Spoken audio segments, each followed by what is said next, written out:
एक बार सब लोग मिलके पूरे दिल से भारत माता का जयकारा लगाएंगे। भारत माता की, भारत माता की, इनकलाब, इनकलाब, वंदे वंदे।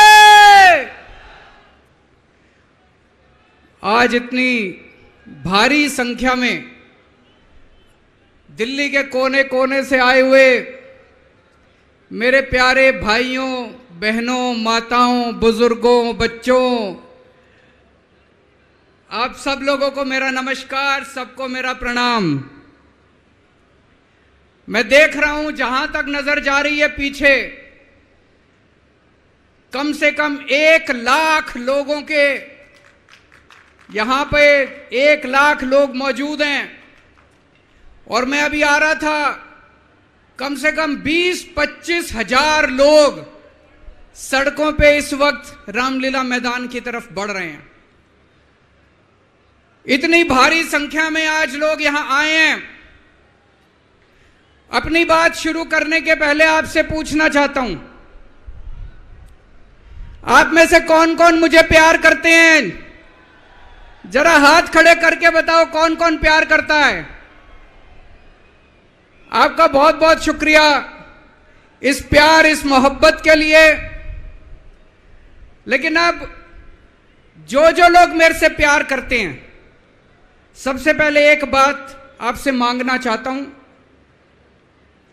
जैसा अभी सौरभ भारद्वाज जी ने कहा, सब लोग अपने अपने मोबाइल फोन निकाल लो। अभी हम देख रहे हैं यहां पे कम से कम 40-50 वीडियो कैमरा, टीवी वालों के कैमरा मौजूद हैं। अब इस मैदान में 1 लाख कैमरे चालू हो जाएंगे, 1 लाख कैमरे।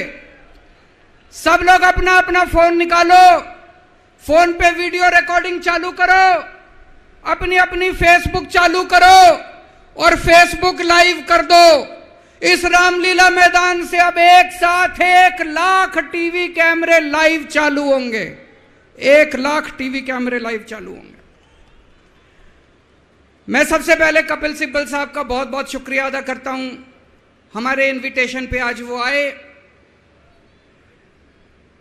कई साल के बाद आज हम लोग रामलीला मैदान में इकट्ठे हुए हैं। आज से 12 साल पहले, 12 साल पहले इसी रामलीला मैदान में इकट्ठे हुए थे हम लोग भ्रष्टाचार के खिलाफ। इस मंच को मैं नमन करता हूं, यह बहुत पवित्र मंच है। आज से 12 साल पहले भ्रष्टाचार के खिलाफ इकट्ठे हुए थे। आज इसी मंच से एक अहंकारी तानाशाह को इस देश से हटाने के लिए फिर से इकट्ठे हुए हैं। दोस्तों, तानाशाही को खत्म करने के लिए फिर से इकट्ठे हुए हैं। और जैसे उस वक्त भ्रष्टाचार के खिलाफ आंदोलन हमारा सफल हुआ था, आज इसी मंच से जो आंदोलन शुरू हो रहा है, हमारे देश के अंदर जो तानाशाही लाई जा रही है उसे खत्म करने का जो आंदोलन शुरू हो रहा है, जनतंत्र को खत्म करने का जो आंदोलन शुरू हो रहा है, संविधान को बचाने का जो आंदोलन आज शुरू हो रहा है, बहुत जल्दी इस आंदोलन को भी सफलता मिलेगी। सुप्रीम कोर्ट ने दिल्ली के लोगों के हक में फैसला दिया। 8 साल तक दिल्ली के लोगों ने लड़ाई लड़ी सुप्रीम कोर्ट के अंदर। सुप्रीम कोर्ट में हमारे वकील अभिषेक मनु सिंघवी साहब ने दिल्ली के लोगों की तरफ से लड़ाई लड़ी।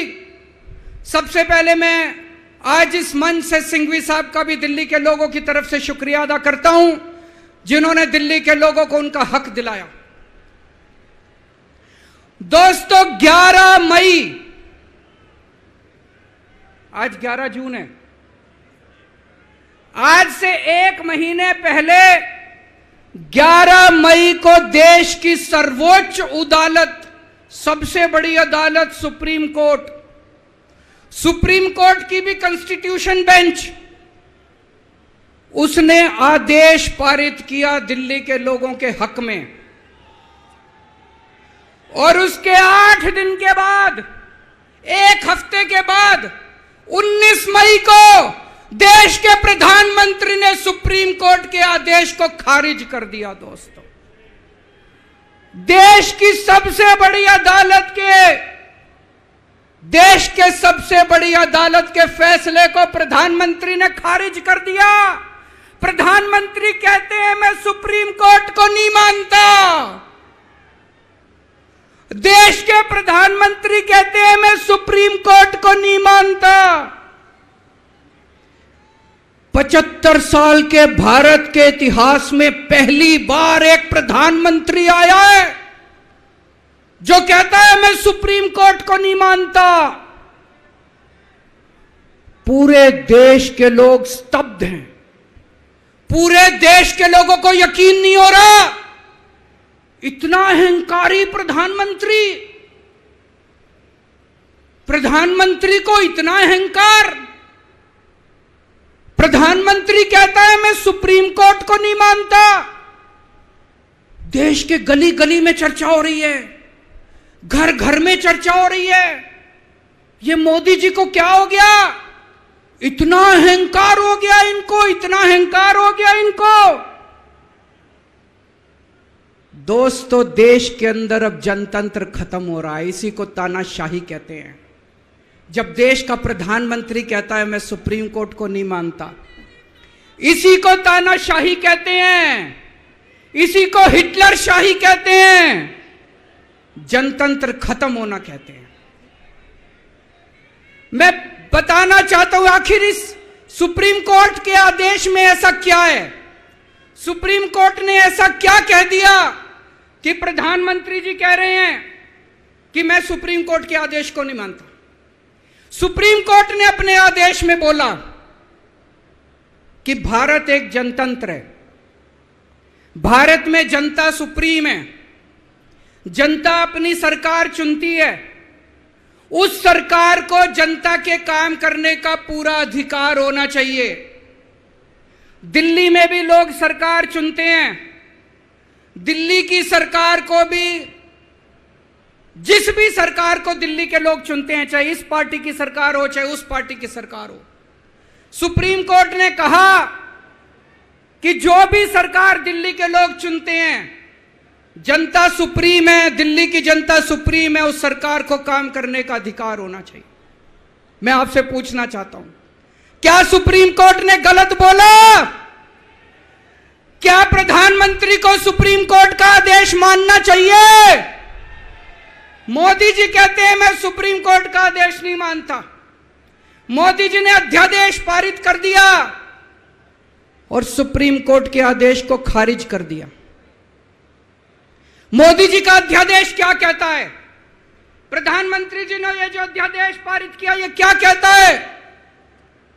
मोदी जी का अध्यादेश कहता है कि अब दिल्ली के अंदर जनतंत्र नहीं होगा, अब दिल्ली के अंदर तानाशाही चलेगी, अब दिल्ली के अंदर जनता सुप्रीम नहीं है, अब दिल्ली के अंदर एलजी सुप्रीम होगा। अब दिल्ली के अंदर चाहे जनता जिसको मर्जी वोट दे, चाहे जनता जिसकी मर्जी सरकार बनाए, प्रधानमंत्री जी कहते हैं सरकार तो मैं ही चलाऊंगा, मेरी तानाशाही चलेगी, अब जनता सुप्रीम नहीं है, जनता की नहीं चलेगी, जनता की सरकार की नहीं चलेगी। प्रधानमंत्री जी कहते हैं एलजी के जरिए मैं सरकार चलाऊंगा। 26 जनवरी 1950 को हमारे देश का संविधान लागू हुआ। बाबा साहब अंबेडकर ने संविधान बनाया। बाबा साहब अंबेडकर ने अपने संविधान में लिखा कि इस देश के अंदर जनतंत्र होगा, जनता सुप्रीम होगी। आज प्रधानमंत्री जी ने भारत के संविधान के परखच्चे उड़ा दिए। प्रधानमंत्री जी ने भारत का संविधान बदल दिया। प्रधानमंत्री जी कहते हैं अब जनता सुप्रीम नहीं होगी, अब एलजी सुप्रीम होगा। जनता सुप्रीम नहीं होगी, अब प्रधानमंत्री सुप्रीम होगा। प्रधानमंत्री जी कहते हैं अब दिल्ली की जनता की वोट की कोई कीमत नहीं होगी। यह तो सरासर अपमान है दिल्ली के लोगों का। प्रधानमंत्री जी कहते हैं दिल्ली की जनता जिसको मर्जी वोट दे, उस वोट की कोई कीमत नहीं है। दोस्तों, ये बीजेपी वाले रोज मेरा अपमान करते हैं, मेरे को गालियां देते हैं, गंदी गंदी गालियां देते हैं। मेरे को अपने मान और अपमान की कोई चिंता नहीं है, मैं कोई परवाह नहीं करता। मैं इनको वापस गाली नहीं देता, मेरे को गाली गलौज नहीं करनी आती, मेरे संस्कार नहीं सिखाते। मैं 24 घंटे अपने काम में व्यस्त रहता हूं, मेरे को काम से मतलब है।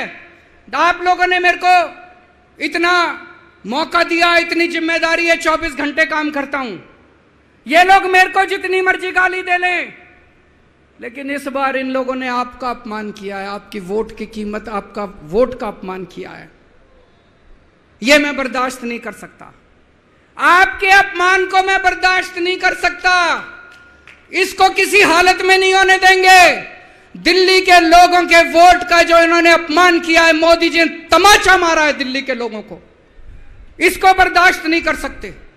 इसको ठीक करा के रहेंगे, इस अध्यादेश को खारिज करा के रहेंगे, सुप्रीम कोर्ट के आदेश को पालन करा के रहेंगे। करेंगे कि नहीं करेंगे?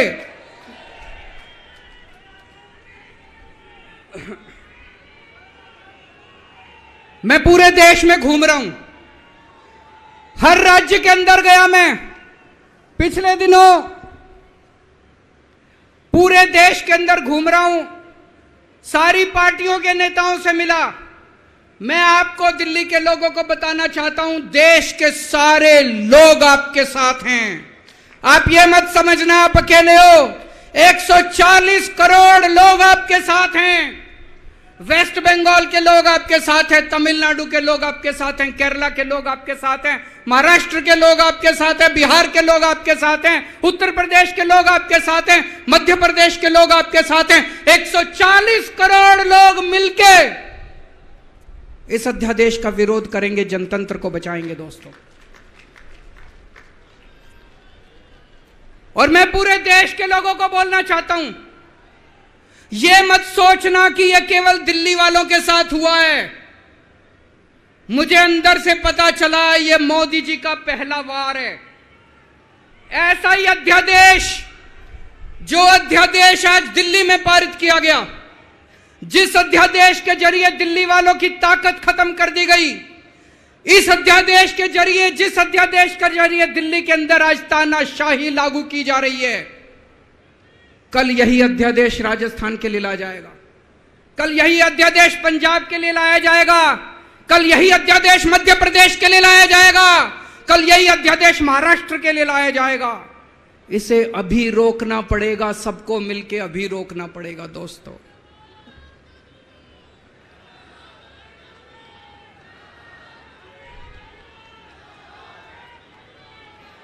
मोदी जी दिल्ली वालों के पीछे क्यों पड़े हैं? दिल्ली वालों के पीछे क्यों पड़े हैं मोदी जी? 2015 में दिल्ली के लोगों ने 7 एमपी की सीट मोदी जी को जिता दी, मोदी जी को प्रधानमंत्री बनाया और मोदी जी को कहा आप देश संभालो। और दिल्ली में 70 में से 3 सीट बीजेपी को दी, 3 सीट, 67 सीट आम आदमी पार्टी को दी। और दिल्ली के लोगों ने कहा केजरीवाल जी आप दिल्ली संभालो। बीजेपी को 3 सीट देने का क्या मतलब? दिल्ली के लोगों ने अपनी आंखें लाल करके मोदी जी की तरफ देखा और बोला आप देश संभालो, खबरदार दिल्ली की तरफ आंख उठा के देखी तो। बोला कि नहीं बोला? 2020 में फिर से दिल्ली के लोगों ने 7 एमपी की सीट मोदी जी को दी, बोले आप देश संभालो।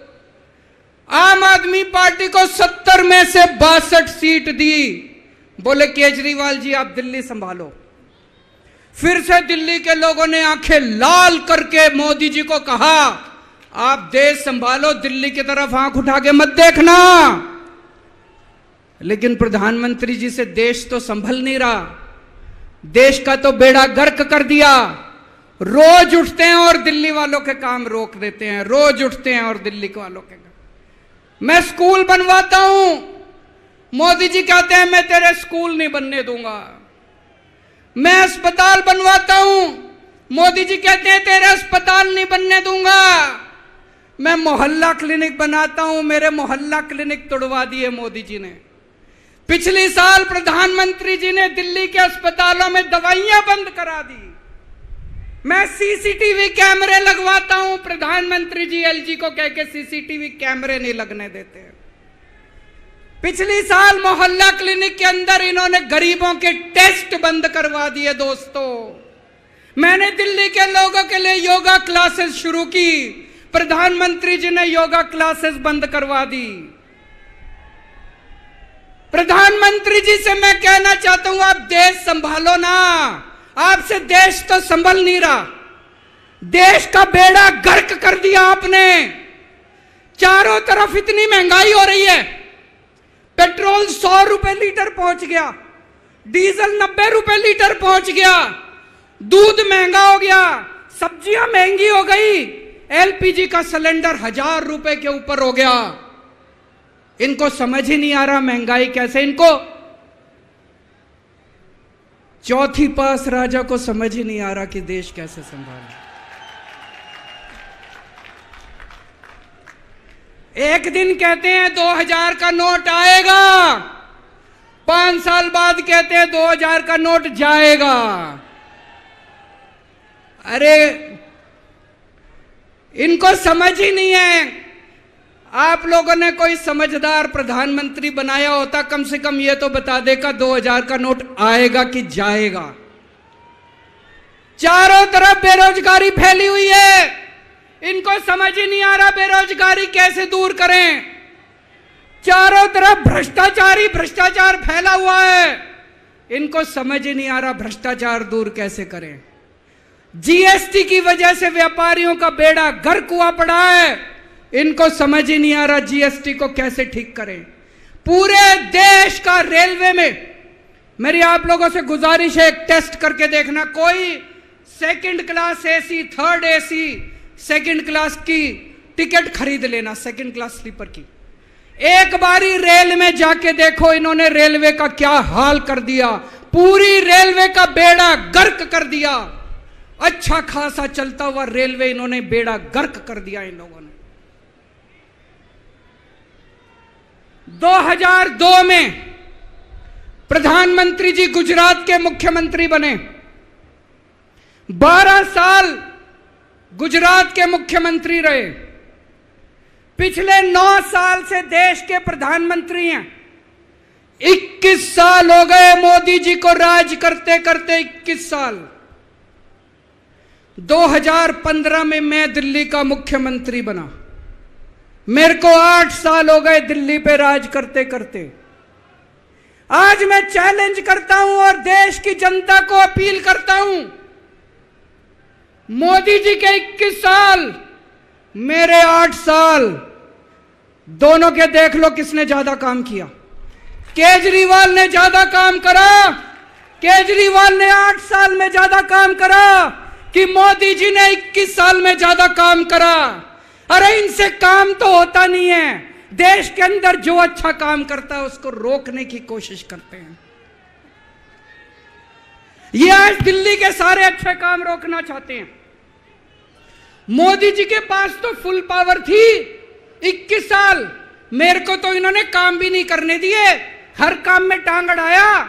फिर भी मेरे 8 साल उठा के देख लो, कितने स्कूल बनवा दिए, कितने अस्पताल बनवा दिए, लोगों का इलाज मुफ्त कर दिया, लोगों के बच्चों को पढ़ाई दे रहे हैं अच्छी, बिजली मुफ्त कर दी। मैंने बिजली मुफ्त करी। मोदी जी कह रहे हैं फ्री की रेवड़ी बांट रहा है। अरे गरीबों के हाथ में अगर 4 रेवड़ी रख दी तो कौन सा बुरा हो गया। मोदी जी आपने तो रेवड़ी नहीं, पूरा का पूरा रेवड़ा उठा के अपने दोस्त को दे दिया। पूरा का पूरा देश उठा के अपने दोस्त को दे दिया। पूरा की पूरी केंद्र सरकार उठा के अपने दोस्त को फ्री में दे दी।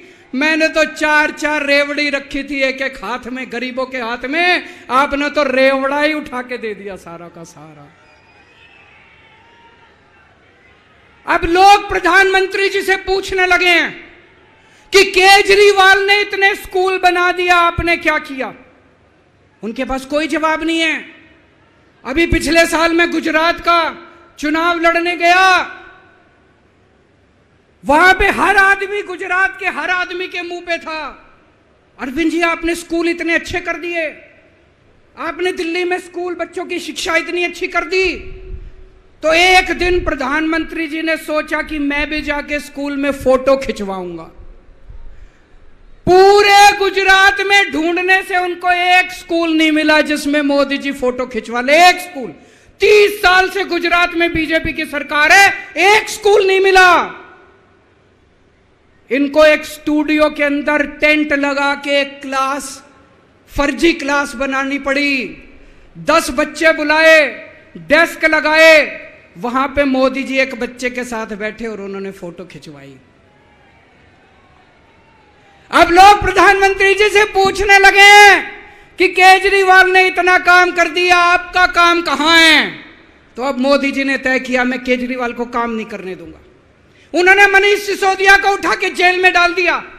उनको लगा मनीष सिसोदिया को जेल में डालने से शिक्षा के काम रुक जाएंगे। उन्होंने सतिंदर जैन को उठा के जेल में डाल दिया।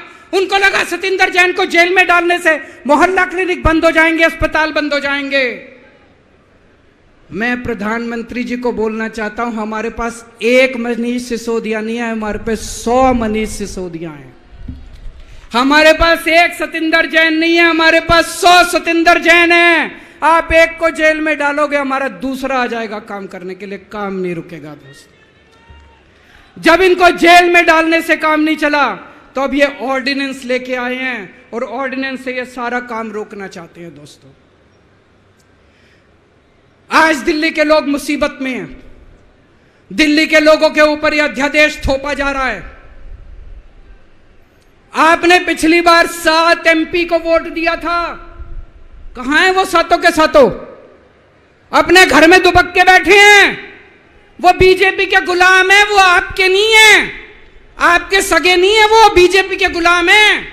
आपको कल को मुसीबत आती है तो केवल आपका बेटा, आपका भाई केजरीवाल आपके साथ खड़ा है, वो कभी खड़े नहीं होंगे। दोस्तों,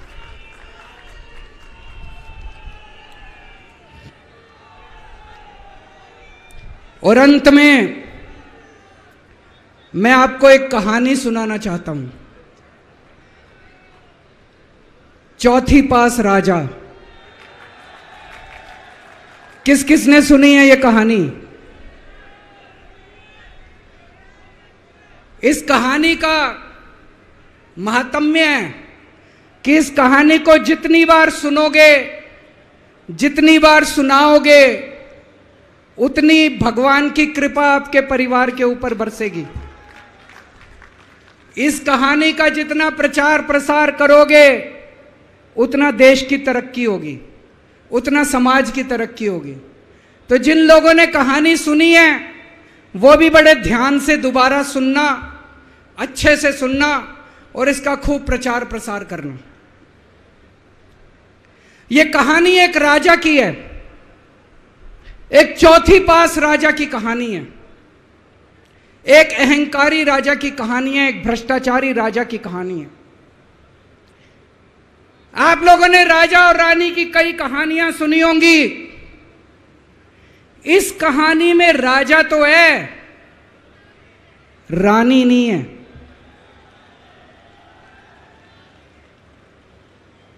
तो एक महान देश था, कई हजार साल पुराना देश।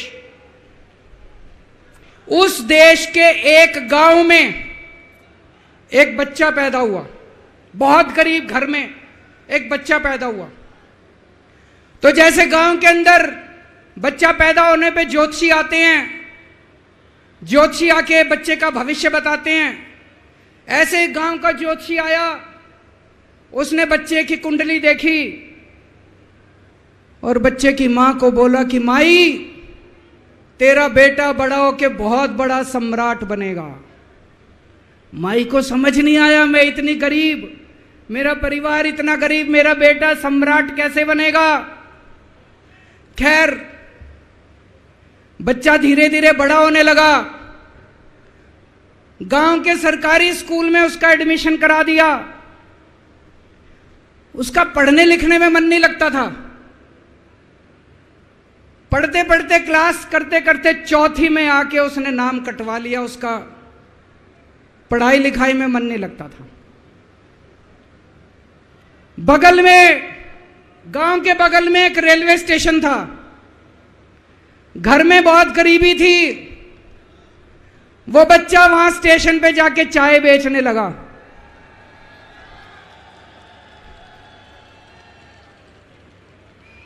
चाय बेच के अपना गुजारा करता था। वो भाषण बहुत अच्छा देता था, बचपन से ही बड़ा अच्छा भाषण देता था। गांव के लड़कों को इकट्ठा कर लेता और भाषण देना चालू करता। धीरे धीरे आसपास के गांव में फैल गया कि यह बच्चा भाषण बड़े अच्छे देता है। आसपास के लड़के भी इकट्ठे हो गए और जो मर्जी टॉपिक हो भाषण देना चालू कर देता था और रुकता ही नहीं था। घंटों घंटों तक भाषण देता रहता था। बच्चा बड़ा हुआ। ज्योतिषी ने कहा था बड़ा होके बच्चा उस महान देश का सम्राट बन गया। लेकिन राजा तो अनपढ़ था, उसे तो कुछ आता नहीं था। अफसर आते, उस अनपढ़ राजा से जहां मर्जी साइन करा लेते, जहां मर्जी जो मर्जी साइन करा लेते। वो राजा अनपढ़ था, उसे लगता था मैं अगर अफसरों से पूछूंगा तो मेरी कमजोरी सबके सामने प्रकट हो जाएगी। अफसरों को लगेगा मेरे को कुछ आता नहीं है। अफसर जो मर्जी लेके आते थे वहां साइन कर देता था। वो धीरे धीरे पूरे देश के अंदर फैल गया कि राजा अनपढ़ है, राजा अनपढ़ है। राजा को बड़ा बुरा लगने लगा। तो राजा ने कहीं से एक फर्जी डिग्री का जुगाड़ कर लिया। एक फर्जी डिग्री का जुगाड़ कर लिया, एमए की डिग्री का। और राजा बोला मैं एमए हूं। पर सच्चाई तो पूरे देश को पता थी, राजा तो अनपढ़ था। धीरे धीरे राजा अहंकारी भी होता गया। अहंकारी राजा और ऊपर से अनपढ़। जो मर्जी उस राजा के पास जाता और राजा से कुछ भी पास करा के ले आता। एक बार कुछ लोग गए, राजा को बोले जी नोटबंदी कर दो। नोटबंदी करने से भ्रष्टाचार खत्म हो जाएगा, आतंकवाद खत्म हो जाएगा। राजा को कुछ समझ नहीं आया। राजा की खूब चमची मारी उन्होंने। राजा ने एक दिन शाम को टीवी पे आके 8 बजे नोटबंदी कर दी। पूरे देश का बेड़ा गर्क हो गया दोस्तों। लंबी लंबी बैंकों के सामने लाइनें लग गई। कई लोग मर गए, दुकानें बंद हो गई, रोजगार बंद हो गए, बड़ी बड़ी इंडस्ट्री बंद हो गई। पूरे देश का बेड़ा गर्क हो गया। फिर एक दिन कोई आके बोला जी 2000 का नोट ले आओ। राजा 2000 का नोट ले आया। 4 साल बाद कुछ लोग आके बोले जी 2000 का नोट बंद कर दो। राजा ने 2000 का नोट बंद कर दिया। राजा को अक्ल तो थी नहीं, बेवकूफ था, अनपढ़ था। कभी 2000 का नोट चालू करता था, कभी 2000 का नोट बंद करता था। एक बार कुछ लोग आके बोले जी ये किसानों के कानून बना दो, इस कानून से किसानों का भला होगा। राजा ने कानून बना दिए। पूरे देश के किसान सड़कों पे उतर आए। 750 किसान मर गए आंदोलन में। और 1 साल के बाद राजा को वो तीनों कानून वापस लेने पड़े। एक बार उस देश के अंदर बहुत बड़ी महामारी फैल गई। चारों तरफ महामारी फैल गई, लोग मरने लगे। किसी ने आके बोला जी थाली बजवाओ तो देश ठीक हो जाएगा। तो राजा ने पूरे देश में थाली और चम्मच बजवा दिए। महामारी तो नहीं बची, महामारी तो फैली रही। किसी ने आके कहा जी डॉक्टरों की जरूरत पड़ेगी, दवाइयों की जरूरत पड़ेगी, इंजेक्शन की जरूरत पड़ेगी, तब महामारी रुकेगी। राजा अपने दोस्तों का बड़ा ख्याल रखता था। उसके दोस्त थे। एक दोस्त ने 10,000 करोड़ रुपए चोरी कर लिए। राजा ने उसको देश से भगा दिया। दूसरे दोस्त ने 20,000 करोड़ चोरी कर लिए, राजा ने उसको भी देश से भगा दिया। पर एक दोस्त ऐसा था जिससे राजा की ज्यादा ही दोस्ती थी। कौन था? उसको उन्होंने सारे एयरपोर्ट बेच दिए, सारे जहाज बेच दिए, सारे सीपोर्ट बेच दिए, उन्होंने आसमान बेच दिया, जमीन बेच दी राजा ने, खदानें बेच दी। उस दोस्त पे राजा मेहरबान था। राजा का एक और दोस्त था। वो दोस्त इतना गंदा था कि उसने कुछ अंतर्राष्ट्रीय खिलाड़ी महिलाओं के साथ बदतमीजी करी, लेकिन राजा ने दोस्ती नहीं छोड़ी। मजाल जो उस दोस्त के ऊपर कोई आंच आ जाए, राजा उस दोस्त के साथ खड़ा रहा, लेकिन उसने खिलाड़ियों का सुना। राजा का एक और दोस्त था। उस दोस्त ने किसानों के ऊपर गाड़ी चढ़ा दी, रौंद दिया, कुचल दिया किसानों को। राजा ने अपनी दोस्ती नहीं छोड़ी। इस बात पे तो दाद देनी पड़ेगी कि राजा दोस्तबाज था, एक नंबर का दोस्तबाज था। चारों तरफ अत्याचार हो गया, चारों तरफ देश के अंदर इनके अपने लोग जो थे वो बलात्कार करने लगे, गलत काम करने लगे, हाहाकार मच गया। जो राजा के खिलाफ बोलता, राजा उसको पकड़ के जेल में डाल देता। एक दिन एक पत्रकार ने कार्टून बना दिया राजा के खिलाफ, उस पत्रकार को उठा के जेल में डाल दिया। एक दिन एक किसी पत्रकार ने उनके खिलाफ कुछ लिख दिया, उसको पकड़ के जेल में डाल दिया। जो राजा के खिलाफ बोले उसका बेड़ा गर्क। कोई जज अगर उस राजा के खिलाफ ऑर्डर करता था, राजा उसको बख्शता नहीं था। चारों तरफ अत्याचार, महंगाई, बेरोजगारी। ऊपर आसमान में देवता ये सब देख रहे थे कि पृथ्वी के ऊपर कितना घनघोर अत्याचार हो रहा है। सारे देवता इकट्ठे हुए, देवताओं ने मीटिंग करी। सारे देवता मिलकर शिवजी महाराज जी के पास गए और कहा, महाराज कुछ करो, पृथ्वी के ऊपर अन्याय हो गया, अत्याचार हो गया, चारों तरफ बलात्कार, चारों तरफ हाहाकार मचा हुआ है, जनता परेशान हो रही है। पृथ्वी जी, शिवजी महाराज जी ने अपनी तीसरी आंख खोली और दोस्तों यहां प्रचंड पृथ्वी के ऊपर अजीब अजीब घटनाएं घटने लगी। उज्जैन के अंदर महाकाल की 6 सप्तऋषियों की बड़ी बड़ी 10 फुटा भारी भारी मूर्तियां थी। एक दिन बारिश और तूफान आया और 6 की 6 मूर्तियां टूट गई। लोगों ने कहा बड़ा अपशकुन हो रहा है, बड़ा अपशकुन हो रहा है। एक दिन एक ट्रेन एक्सीडेंट हो गया, 250 से ज्यादा लोगों की मौत हो गई। लोगों ने कहा बड़ा अपशकुन हो रहा है। और एक दिन घनघोर बारिश आई, तूफान आया, ऊपर से आकाशवाणी हुई। सारे देश की जनता को भगवान ने कहा कि आप महान देश के लोग हो, क्या कर रहे हो, उठो, खड़े हो जाओ और इस अहंकारी राजा के खिलाफ सब लोग मिलकर आवाज उठाओ। भगवान आपके साथ है। और उसके बाद दोस्तों सोई हुई जनता जाग गई और 1 साल के अंदर उस अहंकारी राजा का राजपाट जनता ने उखाड़ के फेंक दिया। और उसके बाद वो महान देश दिन दूनी रात चौगुनी प्रगति करने लगा। ये कहानी बड़ी पवित्र कहानी है।